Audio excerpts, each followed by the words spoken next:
Self-confidence often has associations with depression and anxiety, negative thoughts, feelings of not belonging. For many of us, this is the foundation of poor mental health. Some of the most famous people, in fact, high-performing individuals, suffer from low self-esteem, low self-confidence.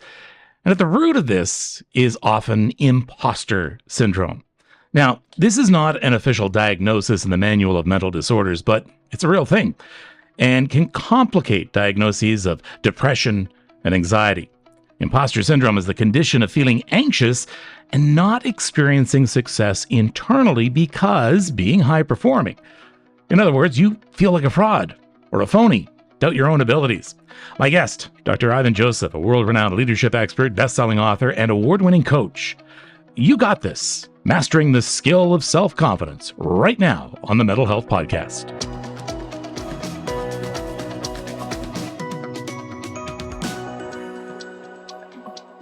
All right. First off, my apologies. I stole the title of your book for the title of this episode. Hope that's no copyright infringement. We love it. It makes sense, and I love it. Thank you. You know what? Researching you, I had a eureka moment. First of all, I think I'm the only person in the world who's never heard of imposter syndrome. You would be. It's quite prevalent, especially in the athletic world, but in the corporate world too, for people who are new to a job or a promotion. But I saw so much of myself in there. I'm talking my own diagnosis of severe depressive disorder, and I saw a lot of that in there. So let's talk about that first of all. What is that? What is imposter syndrome? Well, in lay terms, it's when you doubt yourself, when you don't believe in your ability. It happens a lot of times when we're in a new environment or when we have been promoted or have a new opportunity, and all of a sudden we feel anxious, we feel fear, we doubt, and we want to go back to the place of safety, doing our old job or being in our old community or our old friends because we think we're fraud and we're not good enough. You say you're recovering from it. Always, constantly. How so? Well, I'm recently retired, so now I'm an entrepreneur, right? I used to be a vice president. Now I've got to be responsible for feeding my family. Even though I've been speaking and doing corporate workshops for the better part of over a decade, I now am afraid that I'll be a successful entrepreneur. Before that, I became a vice president. When I became a vice president, oh my gosh, I don't know how to do this job. I don't know if I can do it. I was, again, afraid to fail. Fast forward now 17 years ago when I became a director of athletics. From being a coach, I wanted to quit my job because I didn't know how to be a director of athletics. So many things to learn, how to delegate, how to manage a budget, how to lead people. I wanted to go back where I was comfortable. This is why it always plagues those of us who are high performers or who are conscientious about our job. We want to be perfect, which leads to imposter syndrome. And this has such an incredible link to mental health and to depression and to anxiety as well. Mm-hmm. This thing about trying to be perfect, in sports psychology, you'll hear a term called maladaptive perfectionism. It's when we think that unless everything is lined up perfectly and there's no mistakes, no glitches, no blips along the way, then it's worthless. Then even ourselves, that we must be perfect. And that feeds into this this empty cup that you can never fill because nobody's perfect. And if you're constantly chasing perfection, how can you ever feel content and happy and proud of the job you're doing? We're taught, though, from a very early age, you're not perfect. Yeah. You're not the greatest. You're not the best at what you do. And if you are, you don't tell anybody about it. We're taught that. Yeah. And I'll tell you, this is about ego versus confidence. Ego is what you tell others about yourself, right? And I'll agree with that. Your job is not to go about bragging about how great you are to everybody else. But confidence is what you tell yourself. And sometimes we need that. Not everybody, I'll agree with you. Not everybody needs to remind themselves of their greatness, but sometimes when we're down and when we hear the negative talk or when some critical factor comes at us, a boss tells us how bad we are, or an ex-lover or a romantic partner tells us you're never any good and you can't do this or this, and you start to feel this spiral that takes you off your beaten path, unable to get out of bed, unable to function, you need to do something to stop that negative spiral. And this is where you got to remind yourself, You know what? I'm good at what I do. You know what? I don't have to be perfect to still be admired, to still be accepted. And this moves us again out of that funk, we'll call it. And sometimes the toughest thing is telling yourself you belong here. Oh, amen to that. Especially when you don't have a community, your people, whatever the correct word is nowadays, whether it's community, whether it's tribe. Back in my days, it was posse. But you know, if you're not with a community, somebody to pick you up and lift you up and to cherish you and remind you of that you belong here, it's hard sometimes to remind ourselves. And this, we talked about depression and anxiety, but I mean, this leads into loneliness as well, which is epidemic in the world Uh-huh. right now. We don't belong here, so therefore we're going to shut ourselves off. No, I was just reading an article. It's funny you bring this up. I was reading the article. It's about the epidemic of loneliness. And I might have the stats wrong, but they're in the general idea. It said something like this, that the epidemic of loneliness suggests that it helps, it helps is the wrong word. It is more likely for you to die early from loneliness than it is if you smoked 17 cigarettes a day. Mm-hmm. It's more likely for you to have dementia, a heart condition, stroke, all of these, I'll say, mental and physical disorders, just by not having somebody to say, I got you. And today, that 15 to 25 age group, right? They have less interaction. 70% of their time is alone. They spend more of their time on social media. There's no more leagues and softball, all that things that we used to do together that That's built true. community. They're gone. Yeah. And so to me, when I talk about confidence and I talk about grit and resilience, the people, your ride or die, those folks, they're so critical. Here's the thing about hope and optimism, which is linked to loneliness, that if you want to combat it, it's not just Facebook friends and Instagram likes. It's your ride or dies. Depending on the demographic, Mm-hmm. the Barney to your Rubble, the Thelma Yeah. to your Louise, right? Like they're important people. And we have to also come to grips with the fact that we live in a different world, because quite often the reaction is, oh, come on, when I was a kid, I was out there playing baseball. I wasn't lonely. I was able to meet people. We live in a different world, and the pressures on all of us, whether it's youth or whether it's elderly, are completely upended. We don't know how to deal with this new world. Let me give you an example of that statement of how we live in a different world. Because somebody's like, just go out on the street and play. Yeah. I remember I moved to a town, little here in York region, north of the city, Aurora. And I remember all summer long thinking, no kids are around here. What's going on? And I'm like, you know what? Then all of a sudden the school bus came and there was a kid going to this school and another this school. On my street, there were 9 different schools: the French school, the Catholic school, the immersion school, the private school, the Montessori school. And it's hard for these kids to find community. They don't gather on the street anymore and playground and do all these things. And so they don't grow up with these same childhood cherished relationships. There's no sandlot leagues. That's just a simple example of how the world has changed. But really, for grown-ups and adults like us, how has it changed? Well, my gosh, how busy are we? It's not unusual for us to spend 150 miles a day just driving our kids around, going to this lesson, this lesson, this lesson, this lesson. We're so busy living these lives that we haven't taken a moment to invest in ourselves and in our families and slow down and smell the roses. My favorite show growing up was Andy of Mayberry. Ah, who doesn't love that show? You know? I hear the whistling right now. And it was sitting around on a porch after a Sunday dinner. Yeah. I mean, we don't even have Sunday dinners anymore. No. And so there was a slower pace of life. But you're right.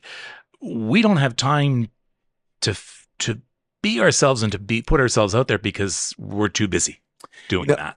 I would imagine, and again, I don't know the demographic, but I imagine if anybody's over 40 or 50 years old out there, their Sunday nights consisted of Marlon Perkins, Mutual of Omaha, and Walt Disney. Walt Disney World. Right? That was family time and gathering. When's the last time we as a family said, this is our ritual, this is our tradition, this is when we slow down and we invest in each other? Mm-hmm. We all eat meals standing up if we eat them together. Yeah. We don't take time. And when we're at the table, all our phones are out. Yeah.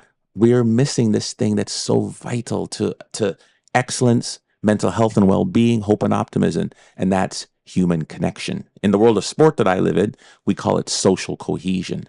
how well we're connected to each other matters to high performance and belonging. And it's interesting too, because when you bring sport into it, you're not just talking about a person's own, their own mental health, their own mental well-being.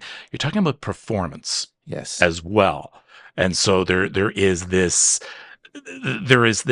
expectation we may have of ourselves, but then there's the expectations others have of us. Yes.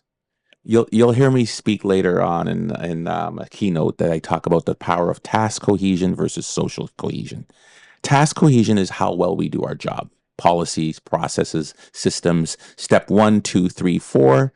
Social cohesion is how well we're sticking together, how well we're connected to each other. And there've been studies done in the NBA and other world championship leagues that show that social cohesion is more a reliable predictor of performance on the court than how high, how tall you are, how high you can jump, how fast you are, your draft pick, how much money your team has. What that tells you is that we spend so much time in the onboarding process or in our work world worrying about skills and technical abilities and policies and processes, and less about making sure you have a mentor, making sure you have a friend, making sure you're not sitting and eating alone at lunch, making sure there's social activities. We shouldn't be so busy rushing through our day at work that we're not taking time to engage with each other. And if you're listening out there and you think, well, this is just a nice to do thing, we don't have that. Well, the results are clearly out there that says it leads to more employee well-being, higher levels of retention, less grievances, more innovation, higher profit. Probably less sick days. Yes, all of those things are out there. All right. So here we are. We are living with depression, living with anxiety. Mm-hmm. We're sitting at home on a Friday night, feeling sorry for ourselves. Yeah. Where do we start? Well, I think I want to make sure that your listeners out there knows that what I'm talking about is the early signs, right? There's some times where you're just at a point of so unwell that you've got to be mindful of the techniques that I'm going to be talking about might not be there. And you have to decide whether and when it is right to seek the professional help that's appropriate. But if you're just feeling like, man, this is new to me, I'm losing my motivation, I can't seem to get up and do what I used to do.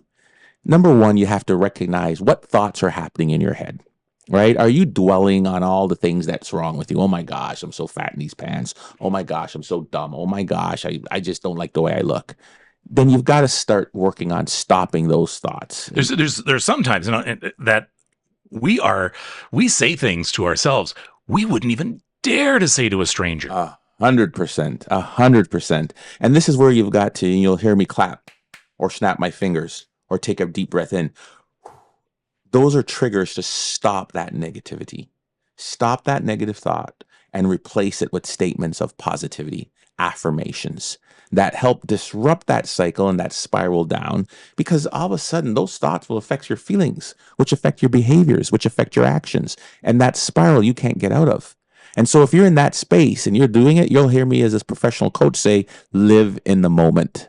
That means let go of the past. Let go of whatever mistake or interaction that's causing you to just go after yourself and be so hard on yourself. When I was teaching my journalism students how to read a teleprompter, the thing I said, the one most important thing to remember is don't dwell on a mistake. Yeah. Because you will misread a line, forget a comma, something like that. But then as you go forward, you're thinking about that. Well, then you're going to screw up what you're doing forward. So I said, it's happened. You can't go back and change it. Just move on. Yeah. Because we're just going to set ourselves up for failure if we keep dwelling on the past. Yeah, you'll watch the best professional athletes. When they make a mistake, they point to the guy who gave them the pass, or they clap at the guy. That's their cue to remember, hey, this was the good play in here. I'm letting go of my deal. The athletes that are most successful are the ones who have the shortest term memories. The other piece that I think it's really important when you're sitting at home and you're like, oh man, I can't do this. I can't get there. What I always tell people is to bust out the self-confidence letter, a letter you wrote to yourself. What's in that letter? Your personal brag sheet. Mine goes something like this. Dear Ivan, congratulations on choosing the right woman to marry. You set a goal of getting your PhD before the age of 40. Boom. National champion. You hit it out of the park. These are all my accomplishments, things that I'm proud of. You raised 3 kids and you launched them.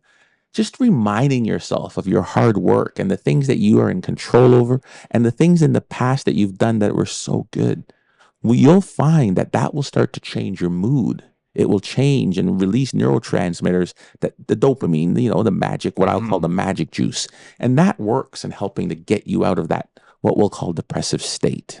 And that's real. Yeah. That's some not some new world No. mumbo jumbo. Oh yes, it all sounds very good, Dr. Joseph. I can try and convince myself. Well, no, that's poppycock.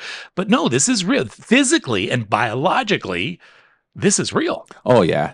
Here's the deal with this neurotransmitter dopamine. Like as you get past the age of 28, our body's ability to stimulate and produce dopamine wanes. Hence the term grumpy old man, right? You're less resilient, you're less hopeful, you're less optimistic. The science will tell you this. There's thousands of things that will show you this. And so we have to stimulate our body into producing dopamine. How? Number one, we talked about it, relationships, relationships, relationships. Number two, hobbies that make time fly. We call that in the world of sports psych flow. When you're in the zone. When I'm on the river, whitewater canoeing, it's 9 o'clock in the morning. The next thing I know, it's 2 o'clock in the afternoon. Or if I pick up a Harry Potter book at 8 o'clock at night, next thing I know, it's 3 in the morning. Those hobbies create and release dopamine. Another one, which we forget about. Nobody does anything great alone. Thanking a mentor. When we thank a mentor, we have elevated levels of dopamine immediately after. In fact, if you come back 30 days later, there's still elevated levels of dopamine in your system. This research was done by a gentleman by the name of Seligman out of the University of Pennsylvania. And interesting, here's the note. He was the mentor to this lady by the name of Angela Duckworth. You'll know Angela Duckworth from her very groundbreaking work on the book called Grit that talks about how we persevere despite setbacks. And that gratefulness too. I think, and I've gotten into the habit of this, of just simply being grateful to the universe, being grateful. I mean, if you want to be grateful to Allah, if you want to be grateful to God, if you want to be grateful to Buddha, whoever you want to be grateful, but you just at some point have to say thank you. Yes. Is that also releasing those dopamines? Yes, gratitude and savoring both release dopamine as well. And savoring is connected to gratitude because savoring means reflecting on the things that brought you joy. The last time you had the belly laugh, the last time you felt so good, just taking a moment and just closing your eyes and saying, yes, I remember that. Because sometimes when we get in our funk, we only focus on what's wrong. I've been there when, oh my God, nobody, this went broke and this job sucks. This is, and you can tend to just look at the warts, and you got to disrupt that pattern and get to the things that bring you joy. How do you make relationships? It's 2024 and we're asking ourselves this question about how do I make friends? How do I meet people out there? And it seems like such a simplistic a question, and people might look at you and say, oh, come on.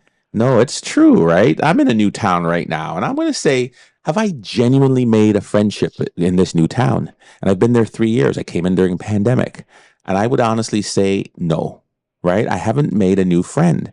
Now, I'm not lonely for that because I've got my family, but my wife and I were just talking about this. What's the number one reason that we haven't made a new friend? It's because I haven't joined a soccer league. In every town I'm from, I join a community institution. I don't have kids in the school system anymore, so friends aren't coming that way. I usually join a whitewater canoe kayak club, or I join a soccer league. Like-minded people with similar values and similar interests. That's how we become friends. So if I was lonely, I'd be joining a gardening club because I love to garden. Or I'd join the Mercedes-Benz or the Porsche club because I love cars. This is it. We have to put ourselves out there. Lots of times I'll run into clients and say, I haven't met a single friend. Well, have you left your house? No. Well, no. Do you have a hobby? Well, no. Have you put yourself out there? Well, no. Like, join the I'm a recreation guy, so you're going to hear all mine. Join the pickleball league. Join the library. Volunteer at the hospital. Put yourselves in social settings and institutions with similar and like-minded people who share your values, and watch that happen.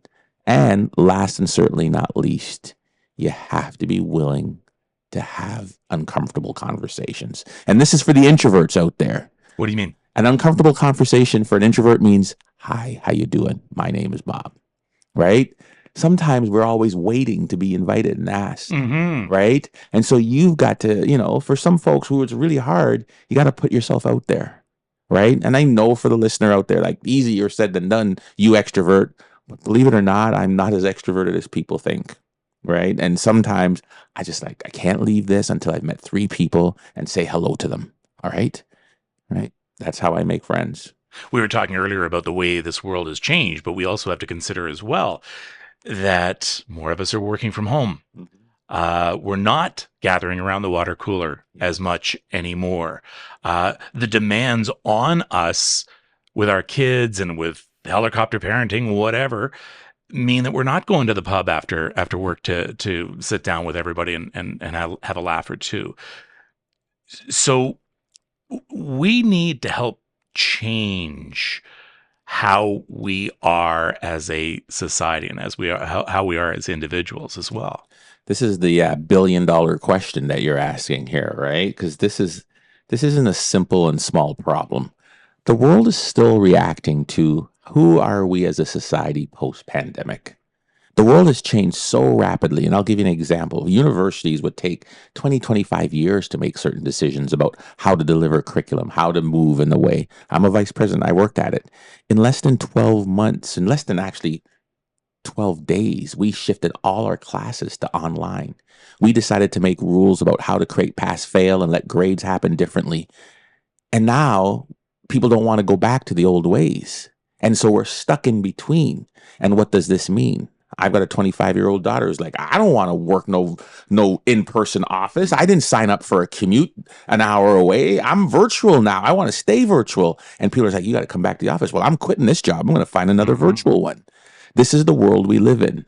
And it'll be interesting 5, 10 years from now what the research tells us about what it's done for community, what it's done for this loneliness deal that we're having, and what it's done for health and well being. Because some people still haven't come out of the pandemic. They found that themselves so isolated that they've been left behind. And I don't have an answer to your question, but I do. I share your concern that it's a challenge and it's going to pose a continued problem. And we talk about our own mental well-being, working from home. I'm at home now 24/7. It Yeah. might seem for some people.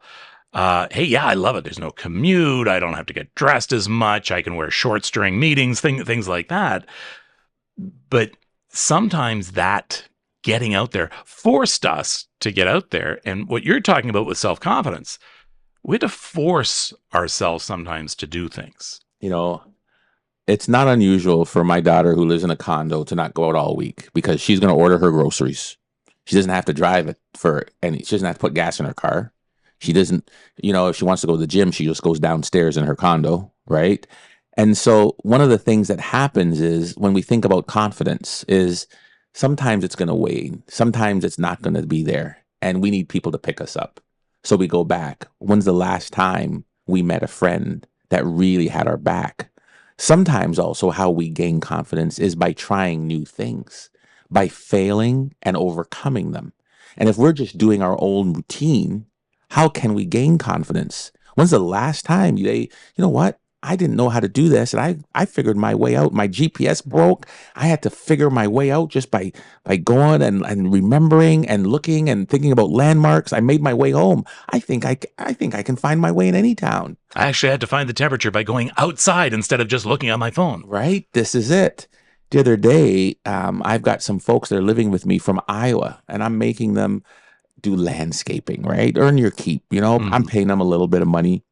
And long story short, I'm hearing one of them talk to their mom and dad. Oh man, I can do a whole bunch. I can trim. I can dig gardens now. I took apart a lantern. Oh man. They were scared to death to come out. It's the first time they ever been out of their country. Got new passports, living away from home, trying and playing soccer on a foreign team in a foreign land. And all they're talking about is this new skills and this new level of confidence they're getting from these new experiences that they never imagined they could overcome. Let me tell you a bit of a story. I was on vacation once with a family, and I was going through a bout of depression. I really didn't want to go out with them. I'm just going to stay in. And as quite often happens, you just stay in bed. And so they had gone out, and I needed something from the suitcase on the other bed. And I was lying there looking at it. and I could not get up to go get it. Yeah. Could not. So, how do you give yourself that proverbial kick in the butt Yeah. to get up and actually try? Because once you start doing what you're talking about, and I think everyone will agree, once you start doing this, you will feel better. You exercise some control. But what's that kick? Where is that boot coming from? Yeah, and this is a great question, and I want to answer it in two different ways. So the first way, right? It's micro actions, right? Man, you know what? In the next 30 seconds, I'm just rolling one leg out away from under the sheet. Right? In the next 30 seconds, I got two legs and I'm sitting up. All right. Mhm. In the next minute, right? 3, 2, 1, go. I'm standing. Sometimes I'll break that action to go get that because it seems like such a daunting task into just micro actions. But I think what I want your readers to recognize that is if you're there and the act of getting out of bed and you can't self-talk yourself into it, you can't break your micro actions into it, you can't take 3, 2, 1, go, and it's not happening, then your health and well-being needs more than just your self-talk and the skills that I'm talking about. Then it's when you need professional help. Then it's when this is a matter that needs the appropriate behavior, cognitive training, CBT, medical health, whatever it might be, chemical balance, whatever it is that you need through your medical care professional. I just don't want people to feel like, oh my gosh, I've tried all Dr. J's things and none, they don't work. I'm a failure. No, but nobody can help me. There's a time and place for more serious interventions. That's a really good point. It's a very good point. Let's talk about your book. Yeah. You got this, Mastering the Skill of Self-Confidence. When you think of a title for a book, it's lots of thought. Yeah. It takes a while. It's not a matter of, oh, that's obvious. You got this, Mastering the Skill of Self-Confidence. You got this. Tell me about that.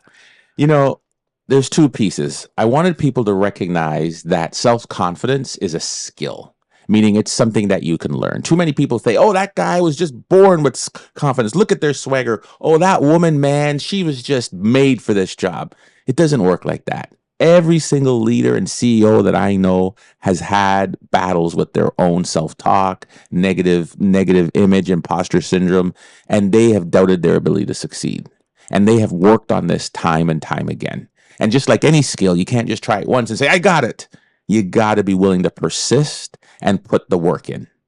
The second piece was you're hearing my powerful affirmation. When I came from my town of 1,000 people in Iowa and took a new job as a director of athletics at what was then called Ryerson University and was charged with rebuilding Maple Leaf Gardens, oh my gosh. All I kept thinking in my head is don't be the immigrant kid from the Caribbean who screws up this cathedral on church. Oh, everybody is watching.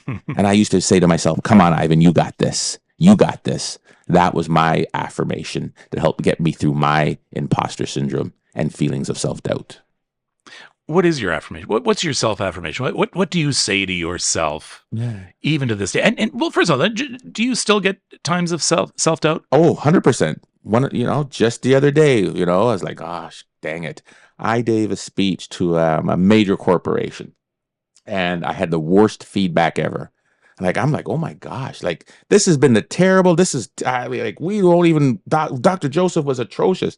I've never, ever had feedback like that. I'm like it's been over a month. So the fact that I'm telling you now tells you I'm still thinking about it. And it shook me, right? I'm like, wow, I've done this speech for RBC. I've done this speech for South Lake Hospital. I've done this speech for Coca-Cola, McDonald's. Where did I miss the mark? And again, I don't know that person. Maybe she was having a bad day. Maybe I just was off that day. But all I wanted to do was quit speaking.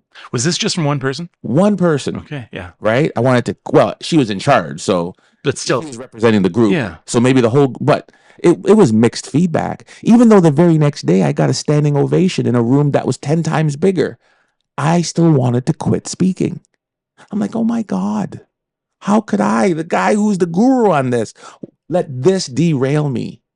But it tells you this is a reason why I speak on it. And so I had to go to my affirmations. Hey, you do great work. Hey, Nobody outworks you. I can learn anything. And the one that you've seen, if you've watched my TED Talk, is I am the captain of my ship and the master of my fate, adopted from Nelson Mandela. You know, when I took a job, you have to let your affirmations battle the negative talk. They have to counter. So if it means, man, I'm so stupid, hey, you can learn anything. I'm never going to be good at it. You can do hard things, right? This is not coming easy. I don't know if I can do it. Nobody outworks me. Things that I have direct control over, and they battle what's going on in here. It's like I'm talking to myself. You have to keep building on those victories. You have to realize, okay, now I am starting up. I'm starting on that road that leads away from loneliness and lack of confidence. But it's a constant work. It's not a matter of I've discovered the secret, therefore I can just rest on my laurels and cruise through the rest of my life. I think it's like any skill. At the end of the summer, my golf game is great, right? I've worked on that. I'm playing 2-3 times a week. I go away for the winter. I relax. I enjoy. I come back in the spring, and I am like a donkey out there. It's like I have hoofs for hands. I've never played. And with any skill, you have to continue to work on it.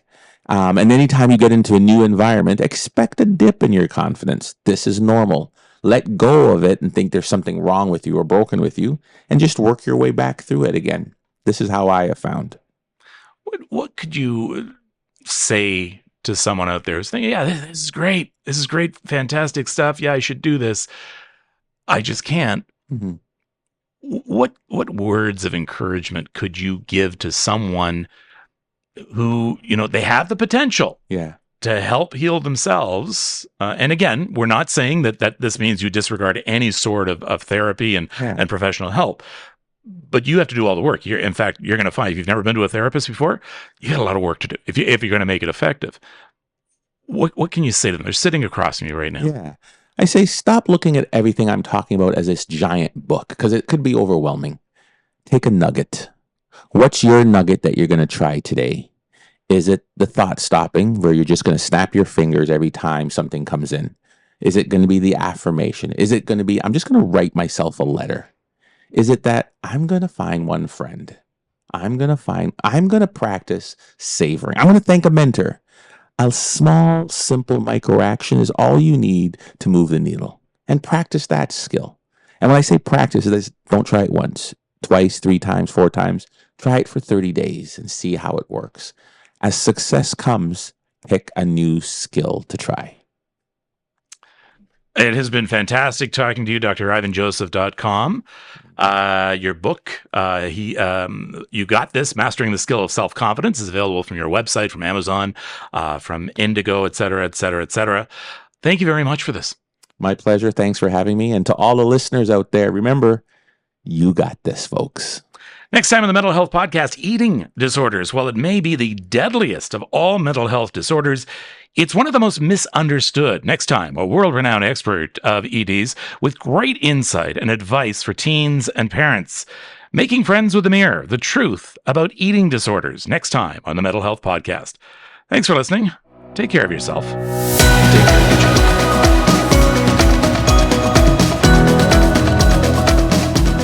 Thanks for listening. Don't forget to subscribe to the Mental Health Podcast. Don't forget to subscribe. If you have any thoughts about this episode or suggestions for future episodes, please send me an email at thementalhealthpodcast@ontarioshores.ca. Please don't be alone. Reach out for professional help. For more resources and advice, check out our website, ontarioshores.ca. The Mental Health Podcast is a production of Ontario Shores Centre for Mental Health Sciences. I'm Kevin Frank.